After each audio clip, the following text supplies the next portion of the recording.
우리는 예수님 때문에 복 있는 사람입니다라고 하는 말씀을 에베소서에서는 6장 3절에 이르러서 이로써 내가 잘되고 땅에서 장수하리라는 말씀으로 우리에게 주셨습니다. 요시카와 미스 히데라고 하는 사람이 나는 매일 남이 버린 행운을 줍는다라고 하는 책에서 이런 내용을 써놓았습니다. 신체의 건강이라고 하면 궁극적으로는 식사와 운동이다. 나는 다양한 인체 실험을 되풀이하면서 내 몸에 맞는 습관을 음미해 왔다. 그렇게 건강 신봉자인 내가 도달한 최고의 식사 습관은 매우 단순하다. 자신의 신체와 대화를 나누고 정말로 먹고 싶은 것, 몸이 원하는 것을 먹으면 된다. 운동하는 습관도 단순하다. 쓰레기 줍기를 하면 된다. 이상이다. 라고 하는 말을 써놓았습니다. 참 복잡하게 살아서 사람들이 해야 하는 일들을 못하는 것들이 너무 많습니다. 단순하면 되거든요. 말씀의 은혜 받는 것도 좀 단순하면 되고요. 오늘 찬양의 은혜를 받으면서 은혜 받은 말씀들대로 찬양하면 또 기도하면 되고요. 근데 참 사람을 자꾸 복잡하게 만들어 가려고 합니다. 그리고 복잡한 것이 잘하는 것이라고 생각을 합니다. 아니요, 그렇지 않습니다.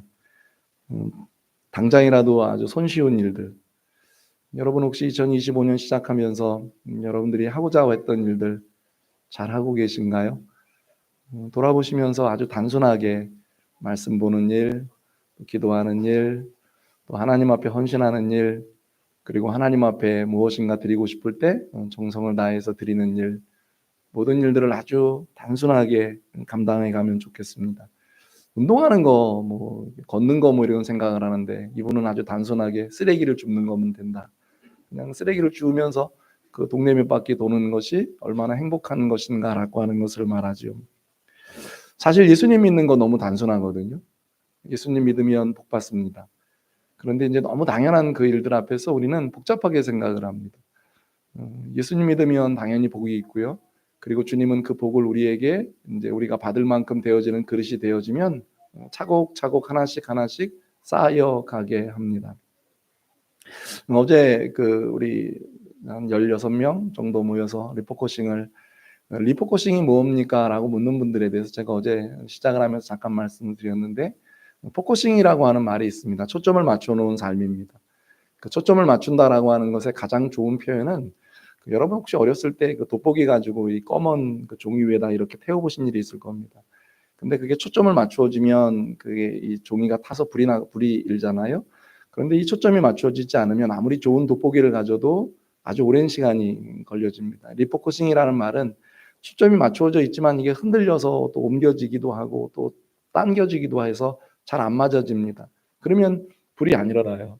그래서 리포커싱이라는 말은 재라고 하는 말이죠. 다시 한번이라는 말입니다. 그래서 잘 맞춰지고 있는지 확인하는 과정을 하고 있는 겁니다. 이제 어제 제가 잠시 1시간 정도 강의를 하고 이제 그리고 한 3시간, 2시간 반 정도를 우리 함께 참여하신 분들이 우리 교회가 가진 비전이 뭐고 2025년의 비전이 뭐고 그 비전에 대한 것을 어떻게 세워갈 것입니까? 라고 하는 부분들을 이제 나누었습니다. 그런데 그 일들을 왜 하죠? 여러분들과 제가 받은 복을 확인하고요. 내가 복받은 사람이 되어서 또 다른 사람들에게 그 복을 나누어 줄 수 있기 위함입니다. 사실은 이제 이 복이 하나님께서 우리에게 주신 창세기 1장 28절의 복이기도 하고 이 복은 성경 안에 가득 넘쳐나는 복입니다. 근데 이제 이 복이 세상 가운데에서 이제 우리에게 말씀하고 있었던 복으로 자꾸 이렇게 바뀌어져 갑니다. 그럼 원래는 하나님께서 말씀해 주신 하나님의 복이 이제 우리에게 임했고 그리고 이제 우리에게 임한 그 복이 이제 사실은 세상 가운데로 흘러가야 하는데 이게 이제 역전이 오늘 기도는 역전을 시킨다 그랬는데 이게 역전을 되게 만들었습니다. 그래서 사람들의 개념, 예수 믿는 그리스도인들의 자체의 개념도 복이라는 개념이 세상의 사람들이 생각하는 것처럼의 개념이 교회 안에 자꾸 들어와 버려서 사실 어렵고 힘든 경우의 일들이 굉장히 혼란스러워하는 경우가 많습니다. 이제 그 중에 가장 대표적인 것이 이제 물질입니다. 사람들이 물질이 많으면 복이 있다고 생각하고 물질이 없으면 복이 없는 것처럼의 이야기를 해서 사람들의 마음들을 굉장히 혼란스럽게 하는 일들이 생겨지지요. 사실 예수님께서는 우리에게 뭐라고 말씀하셨느냐 하면 너희는 잘 되는 사람이야. 이로써 내가 잘되고 땅에서 장수하겠다라고 하는 말씀을 이제 예수님께서 마태복음 5장에 하셨던 말씀을 사도 바울은 이제 이방인의 지역에 있는 사람들에게 그 말씀을 선포하고 있습니다. 사실 바울 사도가 이 에베소서를 기록할 때 이방인들에게 주시는 말씀이 아니고 유대인들에게 주시는 말씀이었으면 이로써 내가 땅에서 내가 잘되고 땅에서 장수하리라는 말씀을 그 복이 무엇인지에 대한 설명을 하지 않으셔도 됐을 거예요. 그런데 지금 이 에베소서는 이방인들에게, 그러니까 이방인 중에 그리스도인들이 된 사람들에게 쓰는 겁니다. 그러니까 그들은 어렸을 때부터 하나님이 주시는 복이 무엇인지, 그리고 땅에서 장수하는 것이 무엇인지에 대한 걸 교육을 못 받고 자랐어요. 그래서 그들에게 이 복을 기록하고 있는 겁니다. 사도 요한도 마찬가지로 요한 3서 1장 2절에서 내 영혼이 잘됨, 사랑하는 자여 내 영혼이 잘됨 같이 내가 범사에 잘되고 강건하기를 내가 간구한다라고 하는 말씀을 하시는 이유 중에 하나가 유대인들에게 대한 복의 개념이 아니라 이스라엘 백성들이 받았던 복의 개념을 이 땅에 살고 있는 그리스도인들, 하나님의 자녀된 사람들이 어떻게 받아야 합니까? 그리고 그것이 어떤 복입니까를 그들에게 알려주는 거죠. 그러니까 여러분들과 저는 이 말씀에 대한 개념을 예수 믿음을 통해서 여러분들의 믿음이 생겨졌습니다라고 하는 말씀을 할 땐 무엇을 가지고 시작해야 되느냐면 여러분들이 하는 손으로 하는 일이 잘 되어질 때만 복이 있는 사람이 아니라 그게 조금 어려움을 만나고 어느 때는 좀 힘이 들다고 말을 할지라도 여러분들은 언제나 믿음 안에서 이런 고백을 하면서 살아갈 수 있는 사람이어야 합니다. 나는 잘 되는 사람입니다. 나는 복이 있는 사람입니다. 하나님이 여러분들에게 주신 명령이고 여러분들에게 주시는 말씀인 줄로 믿습니다. 그래야 말씀을 지키는 재미가 있어요. 왜죠? 말씀을 지키면 지킬수록 내 복의 그릇이 어떻게 되기 때문이죠? 커지기 때문인 거예요. 넓어지기 때문이에요. 높아지기 때문입니다. 에베소서의 말씀 가운데 넓어지고 또 높아지고 깊어지고 하는 말씀들에 대한 부분들을 하셨을 때 그 말씀이 여러분들에게 주시는 은혜의 말씀이 되어질 때 그러함을 생각하시면서 사랑하는 믿음의 성도 여러분, 오늘 여러분들에게 주시는 말씀이 여러분 모두에게 하나님이 주시는 귀한 은혜의 말씀 되시기를 주의 이름으로 간절히 축원합니다. 자, 또라고 하는 말씀으로 시작하죠. 그 말씀은 3절에 있는 말씀. 우리 3절 여러분들이 그냥 주시는 말씀이니까 그대로 읽어볼게요. 시작. 이로써 내가 잘되고 땅에서 장수하리라. 아멘. 이제 그 잘되는 비결을 1절, 2절에서는 자녀들에게 주시면서 부모님에게 순종하고 부모님을 공경하십시오라고 하는 말씀을 주셨으면 이제 오늘은 아비들에게 주십니다. 그런데 단지 이제 아비들에게만 주신 건 아니고요. 또 5절에 말씀하고 있는 것처럼 종들에게만 주신 건 아니고요. 상전들에게만 주신 건 아니고요. 이제 이 땅에 살아가고 있는 모든 그리스도인들에게 주신 말씀들입니다. 분명 아비들이라고 하는 해석은 아버지에게 주신 말씀이기도 하고 부모에게 주신 말씀이기도 하지만 딱 그 대상이 그렇게 정해져 있는 것은 아니라고 하는 것을 알아야 하는 거죠. 가정 안에서 아버지만 있는 게 아니고요. 교회 안에서도 아버지가 있습니다. 공동체 안에서도 아버지가 있고요.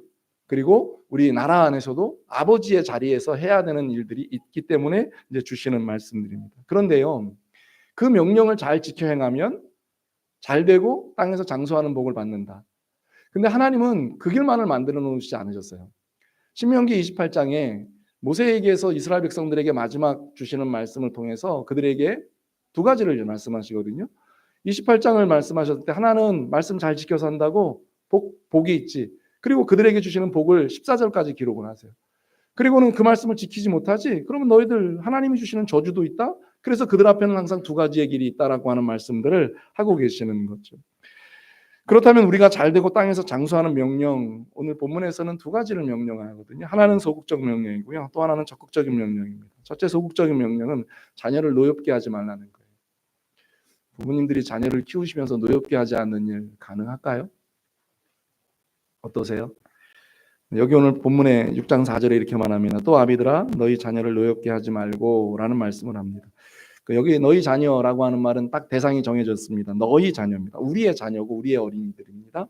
그런데 이 노엽게 하지 말라는 말이 같이 화를 낸다는 거예요. 그러니까 부모님만 혼냈다는 게 혼을 냈다라고 하는 말이 아니라 지금 여기 혼을 내고 있는 부모도 혼을 맞고 있는 야단을 맞고 있는 자녀도 함께 화가 났다. 그래서 같이 화낸다라고 하는 말이 노엽게 하지 말고라는 말에 담겨 있는 거죠. 경록해 하거나 노를 유발하는 겁니다. 부모만 노를 유발하는 게 아니라 자녀들도 마찬가지인 걸 이야기합니다. 그런데요, 그 결과가 안 좋기 때문에 하지 말라는 거예요. 노를 유발했던 결과가 좋았던 경우가 없거든요. 그 말씀에 대한 대표적인 게 에스라 5장 12절입니다. 우리 조상들이 하늘에 계신 하나님을 노엽게 하였으므로 하나님이 그들을 갈대아 사람 바벨론 왕 느부갓네살의 손에 넘기심에 그가 이 성전을 헐며 이 백성을 사로잡아 바벨론으로 옮겼다. 그러니까 바벨론으로 옮겨진 게 이스라엘 백성들이 누구를 노엽게 했기 때문이라고요? 하나님. 그러니까 자녀들이 부모님을 노엽게 하거나 부모님들이 자녀들을 노엽게 하는 일들은 결과적으로 아무런 유익이 되어지지 않는다라고 하는 말씀의 결론을 에스라서에서는 우리에게 말씀하고 있습니다. 사실 부모님들이 자녀들에게 노를 바래서 좋은 결과 만들어내셨던 거 있으세요? 노를 바랬는데 아이가 바뀌든가요? 아마 관계만 더 틀어지지 않으세요? 그거 기억했다가 나중에 아이들이 여러분들에게 이런 말 하지 않습니까? 엄마 아빠는 나 사랑하지 않잖아. 나에게 화만 내잖아. 분명히 부모님의 마음은 그렇지 않은데 불구하고 아이들은 그 이야기를 하죠. 그리고는 부모님하고 영 갈라지는.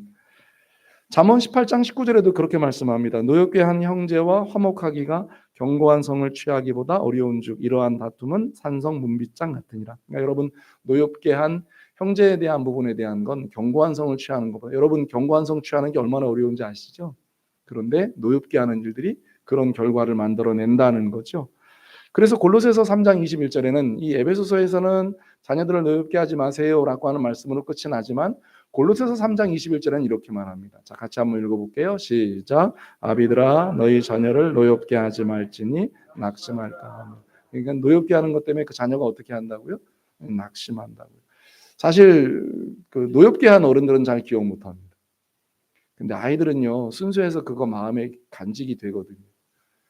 그러니까 그 노엽게 했던 일들 부모님이 정중한 사과가 없으면 그 아이들이 그거 풀지 않습니다. 그러니까 아이들이 너무 어리다고 우리의 소유처럼 생각해서 그 아이들을 화나게 해가지고 그 아이들에게 지나가고 나시면 아이들은 지금 당장은 몰라요. 그런데 아이들이 어느 순간인가 자기의 말을 하게 될 때 그걸 이제 우리는 처음 맞이하게 되는 게 보통 어른들이 사춘기 때 맞이하게 되는데 사춘기의 아이들이 표현하는 방식이 부모님하고 관계가 그러니까 부모님하고 관계가 좋다는 얘기는 무조건 그 아이가 부모님의 말을 잘 듣습니다만이 아니고요. 아이들이 하는 말을 부모님이 잘 들어주는 거예요. 그리고 더 놀라운 건 그 아이하고 소통을 계속하는 거예요. 그러면 이제 그 아이하고 소통하는 일들 때문에 그 아이가 사춘기가 되면 자기의 말하는 뭘 아느냐 하면 방법을 알아요. 그게 이제 두 번째 적극적인 방법 중에 나오는 주의 교훈과 훈계로 양육하라는 거죠. 두 번째 방법을 쓰면서 뭐라고 말씀하시느냐면 오직이라는 말을 또 쓰고 있습니다. 오직 왜죠? 그건 답이 거기에 있다는 겁니다. 두 가지를 얘기합니다. 주의 교훈과 훈계로. 주의 교훈으로 양육하십시오. 주의 훈계로 양육하십시오. 그러면 먼저 우리가 생각해 봐야 되는 게 양육이라는 말입니다. 이 양육이라고 하는 말의 헬라어의 의미는 장성하기까지 키우다, 소중히 기르다, 훈련시키다라고 하는 말의 의미입니다. 다시 말씀으로 정리해 보면 길러서 자라게 하고 부양하게 하는 겁니다. 그런데 여러분 이 말씀의 마지막 결론이 뭐냐 하면 양육을 받은 그 아이가 우리처럼 사는 거예요. 이거 아멘 잘 안 되시죠? 나처럼 살면 안 돼 부모님들은 생각하는데 그 아이가요 부모님을 뛰어넘기가 쉬울까요? 쉽지가 않습니다. 부모님들이 착각하는 게 한 가지가 있어요. 아이들이 부모님을 뛰어넘을 거라고 생각을 해요. 아니요. 그거 넘어서기가 얼마나 어려운데요. 그래서 주시는 말씀들이 양육에 대한 부분들을 이야기할 때 양육이 무엇이냐라고 이야기를 할 때 룻기 4장 16절에서 말합니다. 나오미가 아기를 받아 품에 안고 그의 양육자가 되니 그 룻에 대한 말씀인데 룻이 이제 그 보아스하고 결혼해서 아들을 낳아요. 그 아들이 주 양육자가 누가 되는 거냐 하면 그 어머니가 룻이 있지만 룻은 이방 여인이잖아요. 그러니까 어렸을 때 어떻게 해야 되는지를 몰라요. 그러니까 나오미가 그를 양육하는 겁니다. 사무엘상 1장 23절에도 그의 남편 엘가나가 그에게 이르되 그대의 소견에 좋은 대로 하여 그를 젖대기까지 기다리라 오직 여호와께서 그의 말씀대로 이루시기를 소원하노라 하니라. 이에 그 여자가 그의 아들을 양육하여 그가 젖대기까지 기다리다가 엘가나도요 한나가 그 사무엘을 양육하는 것에 대해서 주된 양육의 개념들을 그에게 넘겨주는 겁니다. 인정해 주는 거예요. 양육이라고 하는 게 얼마나 중요한지에 대한 걸 가리키는 말씀이죠. 에베소서 5장 29절에도 누구든지 언제나 자기 육체를 미워하지 않고 오직 양육하여 보호하기를 그리스도께서 교회에게 함과 같이 하나니. 그러니까 양육이 얼마나 중요한가라고 하는 개념을 이야기할 때 그리스도께서 교회의 함과 같이 하는 그러니까 그리스도께서 교회를 사랑하신 것 같이에 대한 그 희생하고 헌신하는 모든 걸 주심에 대한 부분들을 가지고 양육해야 됩니다라고 하는 부분들을 이야기하죠. 바울 사도는 마지막 자기의 성경이 기록했던 디모데전서 5장 10절에서 이렇게 말합니다. 선한 행실의 증거가 있어 혹은 자녀를 양육하며 혹은 나그네를 대접하며 혹은 성도들의 발을 씻으며 혹은 환난 당한 자를 구제하며 혹은 모든 선한 일을 행하는 자라야 할 것이요. 여기 선한 행실의 증거가 혹은 자녀 양육하는 것에 대한 부분들을 이야기합니다. 여러분들이 왜 선하게 사셔야 되는데, 왜 행동을 그렇게 하셔야 되는데요. 사실 지금 그 청년들의 세대가 신앙에 대한 혼란을 겪는 건 우리 지금의 기성세대인 우리들이 자처한 일입니다. 사실은 그 아이들에게 신앙생활 똑바로 한다고 매를 들어본 일이 없어요. 근데 사실은 우리 기성세대 분들은 우리 앞선 세대 분들에게 교육을 받거나 신앙 교육을 받을 때 교회 안 갔다고 매를 들어서 맞아봤거든요. 근데 그 아이들, 다음 세대 아이들에게는 고민이 생겼어요. 부모님들이 이제 아이들에게 좀 가르칠 수 있는 어떤 기회가 주어졌습니다. 그래서 아이들에게 신앙보다 뭘 먼저 생각했느냐? 공부해야지. 주일날 공부해야지. 그러니까 아이들이 신앙에 대한 어떤 걸 생각하느냐면, 야, 우리 엄마 아빠의 신앙을 보면 주일날 분명히 교회 가야 되는데 왜 입에서는 저렇게 가르치지라고 하는 것에 대한 아이들이 이제 혼란이 찾아오기 시작했습니다.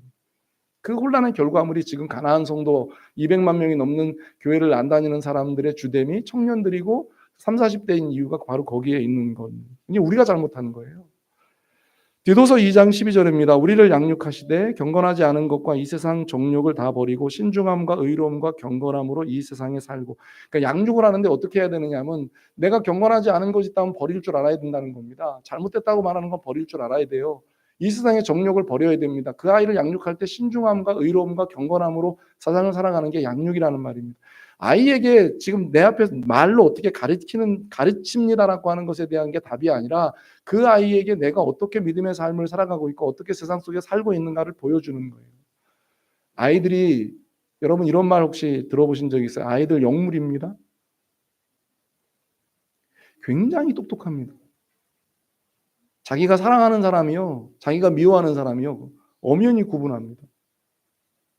그 사랑의 방법도 알아요. 그러니까 그 아이들을 양육할 때 여러분들이 말씀하고 있는 말로 그 아이들을 가르치는 게 아니에요. 가르친 말씀을 엄마 아빠가 실행하는지를 보는 거예요. 예를 들어서 그겁니다. 야, 교회 가야지. 엄마 아빠는 교회 안 가면서 엄마 아빠가 교회 가는 모습을 보여주고 그 아이에게 교회 가라고 가르쳐야 아이들은 교회를 가는 거예요. 말씀 읽어야지. 엄마 아빠는 집에서 한 번도 자기 앞에서 눈앞에서 말씀 읽으려고 하는 적이 없는데, 그러니까 여기 오늘 말씀하고 있는 답이 어떻게 되어지는 거냐면 양육의 주됨은 내가 그렇게 살아가고 있는 걸 아이들에게 흘러가게 하는 거예요. 여러분, 제가 목사로 여러분들에게 설교를 할 때 제가 그렇게 말씀을 가르치면서 전 늘 고민하고 기도하는 것 중에 하나가 그거거든요. 내가 그렇게 살고 있느냐를 계속 살펴보는 거거든요. 근데 여러분, 제가 강단에서 그렇게 말씀을 선포해 놓고 여러분들에게 그렇게 말씀을 선포하면서 제가 그렇게 살려고 몸부림치지 않으면 여러분들 그거 모르실 것 같으세요? 아시잖아요.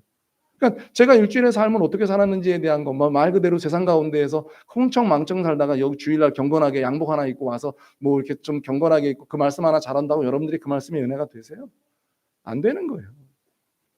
그래서 우리는 세상을 살면서 내가 먼저 양육자가 되어지고 양육을 해야 한다는 걸 잊으면 안 돼요. 이 양육이라고 하는 부분을 왜 아비들에게 말씀하시면서 주의 교훈과 훈계라고 이야기하셨는지에 대한 부분들을 잊으면 안 돼요. 그러면 왜 주의 교훈과 주의 훈계로 양육을 해야 하느냐라고 하는 건데, 여러분들이 가지고 있는 네이버요, 답이 아니에요. 세상에 여러분들이 했던 경험이 답이 아니라고요.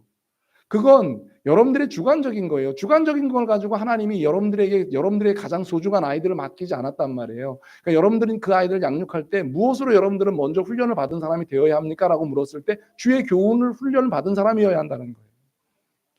그러니까 이 말씀이, 주의 교훈이라고 하는 이 말씀이 사실은 우리가 먼저 하나님 앞에서 훈련이 되어지는 부분들을 이야기하고 그 훈련된 부분들을 흘러가게 하는 거예요. 그러니까 아이들을 노엽게 하는 부분들이 우리가 주의 교훈으로 훈련이 되어 있지 않으니까 아이들에게 하는 행동들 가운데 하나라는 거죠. 주의 교훈이라고 하는 말은 헬라어의 의미입니다. 주인의 가정교육이에요. 우리는 아이들을 학교에 보내면, 공교육에 보내면 될 거라고요. 안 됩니다. 아이들의 말은 그 말의 맵시라고 말하잖아요. 말 맵시요. 옷에도 맵시가 있지만 말에도 맵시가 있는데 그 말의 맵시는 누구에게 배우느냐 하면 엄마 아빠 말이에요. 사실 우리 향미가 하는 말에 가끔 깜짝깜짝 놀랄 때가 있습니다. 엄마를 닮아서. 그러니까 저는 엄마 말만 듣고 놀라는 게 아니라 딸 말을 듣고도 놀랍니다. 어떻게 저는 저렇게 똑같은 말을 할까? 그러니까 두 여인의 말을 듣는 저는 한 여인의 말만 듣고도 힘든데 두 여인의 말을 들으니까 막 깜짝깜짝 놀랍니다. 이게 무슨 말이냐면 아이는 누가 가르치는 게 아니에요. 생기기도 비슷하게 생겼다 그러면 누가 욕할지 모르겠는데 너무 여러분 이게 얼마나 소중한지에 대한 걸 잊으시면 안 돼요. 또 하나 말씀을 하고 있는 것 중에 하나가 뭐냐면 교육하는 일입니다. 그 아이가 어느 정도 성장해 갈 때까지 부모님이 계속 그 아이에게 그 모습을 보여주는 거예요. 어느 날 갑자기 되어지는 게 아니라 훈련을 계속 해야 되는 겁니다. 아이에게 하는 말은 행복한 말을 하는데 표정이 어둡다? 여러분 그 아이요. 말은 행복한데 표정이 어두우면 그 아이는요. 그걸 받으면서 걱정합니다.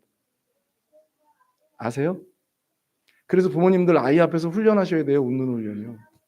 표정 훈련하셔야 돼요. 평안한 훈련이요. 하루아침에 여러분들이 만들어지는 게 아니라 훈련 속에서 거듭되며 해야 하는 일들인 거죠. 또 하나를 말씀하시는 게 주의 훈계입니다. 사실은 이 훈계라고 하는 말이 주의를 시키다라고 하는 말도 있고 책망이라고 말고 경고라는 말이 있습니다. 부모님들이 자녀를 양육하다 보면 자녀들이 잘못된 길을 갈 수 있습니다. 근데 잘못된 길을 가면서 잘못된 길을 간다라고 하는 것을 인지하고 그 아이에게 가르치면 늦을 때가 많습니다. 그래서 그 아이가 잘못된 길을 가기 전에 그 아이를 바른 길로 가게 해야 됩니다. 왜 예수님께서 자신을 일컬으실 때 내가 곧 길이라고 하는 말씀을 하시죠? 예수님은 우리에게 생명의 길을 말씀하셨습니다. 진리의 길을 말씀하셨습니다. 그런데 세상의 사탄은 우리에게 계속 진리의 길, 생명의 길만을 말하지 아니하고 우리의 지금 현재 보기에는 달콤한 길을 너무 많이 만들어놔요. 그 달콤한 길이 넓습니다. 그래서 찾는 사람들이 많습니다. 그런데 그 끝은 뭐냐 하면 멸망인 거예요. 그런데 그 멸망의 길을 가고 있는데도 불구하고 부모님들이 생각합니다. 지금 얘가 공부를 잘하니까, 지금 얘가 그 가운데서 뭐 잘한다고 생각하니까 뭘 안 하느냐 하면 주의 교훈이라고 하는 것을 가지고서 무장하지 않으니까 훈계를 안 하는 거예요. 그냥 공부 잘하니까 괜찮지, 뭐 부모님 말씀 지금 잘 들으니까 괜찮지. 근데 나중에 그 아이가 신앙에 대한 부분을 떠납니다. 떠날 때 부모님들이 이렇게 물어요. 야, 내가 너에게 그렇게 잘해줬는데 왜 신앙의 부분들을 떠났느냐. 근데 그 아이들이 말하지 않습니다. 뭘 말하지 않느냐면 엄마 아빠 왜 내가 주의 훈계하는 그 일들을 왜 안 하셨어요? 그 아이가 왜 신앙에 대한 부분들을 가지고 어설퍼질 때 말씀이 있느냐고 왜 묻지 않으셨어요? 기도하고 있느냐고 왜 묻지 않으셨어요? 주일날 왜 교회 가야 한다고 묻지 않으셨어요? 주일날 가서 설교 어떻게 들었느냐고 왜 묻지 않으셨어요? 왜 그 일들은 하지 않으시고 제가 지금 이제 더 이상 내 기준으로 내 힘으로 내 마음으로 내가 내 신앙 결정하겠다는데 부모님이 무슨 상관이세요? 라고 물으니까 그때 뒷목 잡으시는 거예요. 주의 훈계는 주님 앞에서 내가 받는 거예요. 우리가 받는 거라고. 내가 잘해야 돼요. 우리가 잘해야 한다고. 저는 새벽마다 나라를 위해서 기도할 때요. 지금 정치의 상황을 보고 전 회개합니다. 왜냐하면 저 정치 상황을 본 아이들이 이 나라의 미래에는 희망이 없다고 이야기할까 봐 주님 앞에 회개합니다. 내 탓이라고 회개합니다. 국회에서 당해서 싸우고 있는 저들을 향해 욕하는 게 아니라 내 탓이라고 해서 회개합니다. 내 잘못이라고 회개합니다. 그게 우리 기성세대가 그 아이들에게 훈계할 수 있는 일들입니다. 아이들에게 꼰대라는 말 들어도 괜찮습니다. 젊은 목사님들에게 꼰대라고 하는 말 들어도 괜찮습니다. 그것 때문에 만약에 꼰대라고 하는 말을 들어야 한다면 듣고 싶습니다. 그런데 그들에게 주의 훈계를 할 수 있는 어른이 없어요. 잘못됐다고 눈물을 흘리면서 말해줄 수 있는 어른이 없습니다. 지훈아 그렇게 살면 안 돼 라고 말하고 그 아이를 위해서 뒤에서 눈물을 흘려줄 어른이 없습니다. 집사님 그리 살면 안 돼요 말하고 그 집사님을 위해서 그 앞에서 그리 말해놓고 뒤에서 주님 앞에서 엉엉 울 어른이 없습니다. 목사 마음에 그게 안 되는데 어떡해요. 전 훈계하는 거 잘 못하는 목사입니다. 그게 제 성품이기도 합니다만 훈계받는 걸 너무 싫어했어요 제가. 그래서 누군가가 저를 훈계하면 그 훈계가 그 사람하고 다시 보지 않는 계기가 돼버렸습니다. 근데 그게 틀렸다는 걸 알았어요. 그 사람이 훈계할 때 딱 하나만 검증하면 됩니다. 그 사람이 나를 사랑하는 사람인지, 그 사람이 정말로 나를 위해서 그러는 건지, 아니면 그 사람이 나를 망하게 하려고 하는 건지, 그걸 구분을 못하니까 저는 무조건 그 훈계를 하는 사람을 등을 줬습니다. 그런데 그 훈계하는 그 사람이 나를 사랑하는 사람이라, 정말로 내가 잘 되길 원하는 사람이라면, 정말로 나를 위해서 그 훈계를 해놓고 뒤에서 눈물을 흘리면서 나를 위해서 기도해 줄 수 있는 사람이라면, 그분들이 부모님이고 그분들이 신앙의 연장자라고 말을 하면 우리는 그분들의 말을 들어야 하지 않을까요? 부모님들이 진정한 양육자가 되려면 우리가 먼저 주의 교훈과 훈계로 양육을 받아요. 교회에서 주의 말씀에 설교를 듣습니다. 목회자에게 그 말씀을 듣습니다. 자기 기준 내려놓지 않으면서 주의 말씀과 교훈이, 주의 교훈과 훈계가 무슨 의미가 있냐고요. 자기 것 포기하지 않는데, 자기 것 희생하지 않는데, 자기 말만 주장하는데 주의 교훈과 훈계가 무슨 소용이 있을까요? 제가 나이가 60이 됐습니다. 남의 말 듣는 게 그렇게 어려운 건지 몰랐습니다. 전 제가 40대, 50대 때 포커싱이라고 하는 사역을 하면서 남의 말 듣는 걸 잘하는 목사인 줄 알았습니다. 그런데 60이 되어가면서 제가 남의 말 듣는 훈련을 하지 않으니 뭘 하고 있느냐면, 남의 말 들으면 중간에 끊고 내가 이렇게 살아왔으니 너도 이렇게 살아야 됩니다라는 말을 제시하고 있는 저 자신을 발견했습니다. 그런데 그게 얼마나 하나님 앞에서 회개해야 될 일인 줄 알았던 이유 중에 하나는 제가 옳은 게 아니에요. 제가 답이 아니더라고요. 주의 교훈과 훈계가 저를 지금도, 그래서 제가 말씀을 읽으려고 정말 몸부림을 치는 거고, 기도하려고 몸부림을 치는 거고, 오직 성령으로 충만함을 받으려고 몸부림을 치는 이유는 내가 그들에게 하는 말들이, 내가 그들에게 제시해 주는 말씀이 그 길이 잘못되면 어찌할까라고 하는 생각을 하기 때문입니다.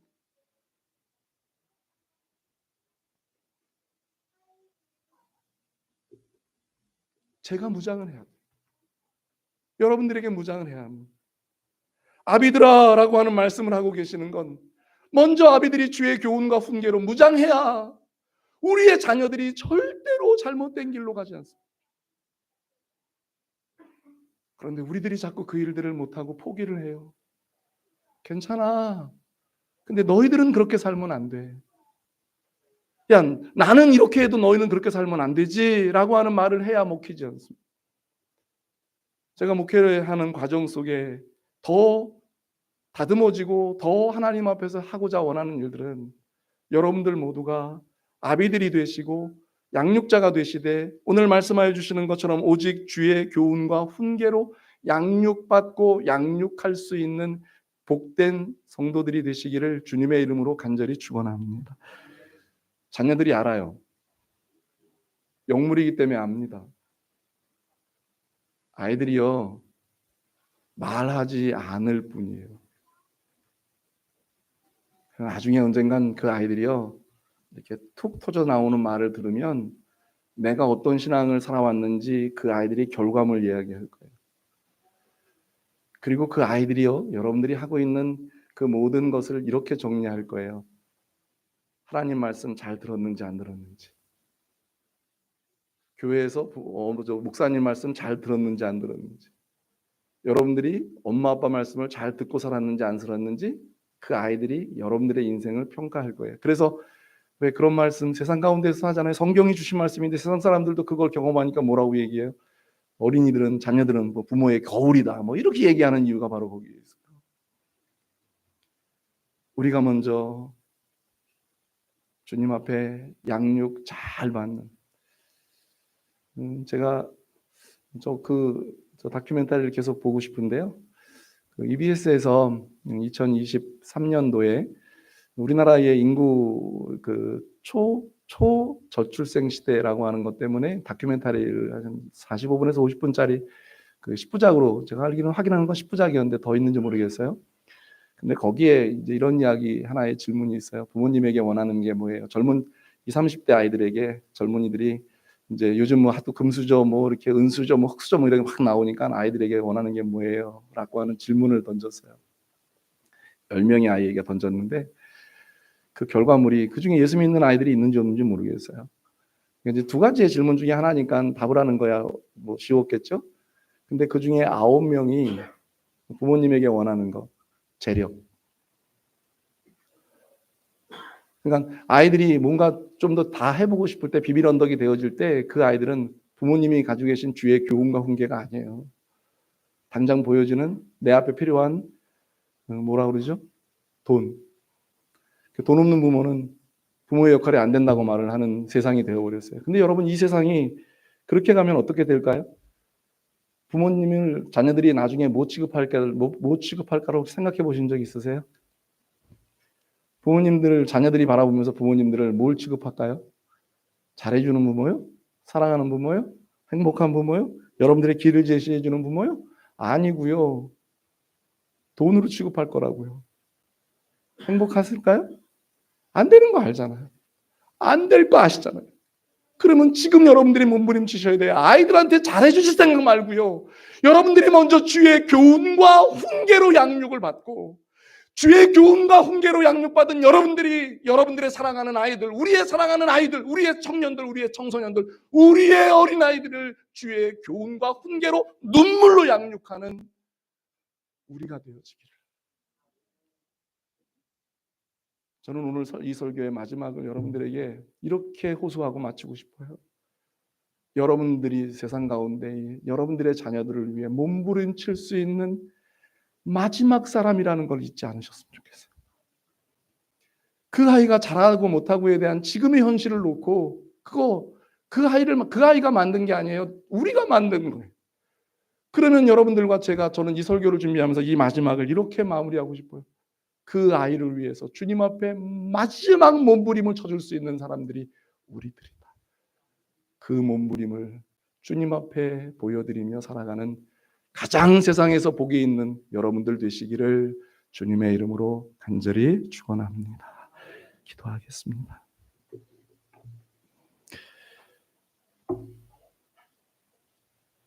아이들이 기대하는 거 물려주지 말자고요.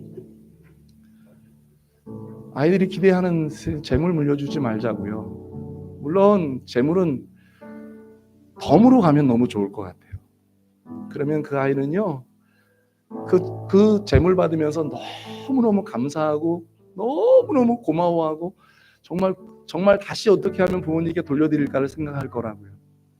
근데 재물로요, 아이들 뭘 잘해주는 걸 자꾸 생각하시다 보면 그 아이들이 여러분들의 인생 평가할 날이 왔었을 때 정말 가슴 아픈 말 듣게 될 거예요. 그래서 우리는 그 가슴 아픈 말 듣지 않기 위해서 지금 몸부림쳐야 합니다. 주의 교훈과 훈계로 양육을 받고 우리 아이들을 주의 교훈과 훈계로만 양육을 하겠다고 다짐하는 우리가 되게 해달라고요. 너무 단순한 기도지만 너무 강력한 힘이 있는, 지금 여러분들의 자녀들이 지금의 모습은 여러분들이 만들어주신 거거든요. 그렇다면 그 아이들이 지금 잘하고 있는 모습이라면 행복해하면서 더 잘하도록 위해서 기도해 주시고요. 지금 혹시 여러분들의 생각 가운데 되어지지 않는다면요, 그 아이를 위해서 눈물로 기도해주고 몸부림칠 수 있는, 정말로 그 아이들을 위해서 눈물로 기도해 줄 수 있는 사람이 여러분들이라고 생각을 하시고 기도하는 시간이요. 1, 2분일 수도 있는 짧은 시간이지만 간절한 마음으로 몸부림의 기도의 시간이 되셨으면 좋겠습니다. 같이 기도할게요. 하나님, 감사합니다. 노엽게 하지 말고 오직 주의 교훈과 훈계를 양육하라고 말씀하십니다.